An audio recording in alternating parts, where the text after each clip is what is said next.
Alas 12 na oh. Traffic pa rin. Sigurado mayroon disgrasya dito sa ibabaw. O ginagawa ang kalsada. Nagawa ang kalsada ngayon dito. Ayun, nagawa ko.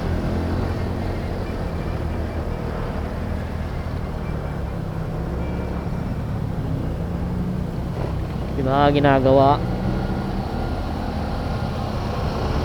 Ito eh, pag ginagawa yung kalsada, yan, nagta-traffic. Diba?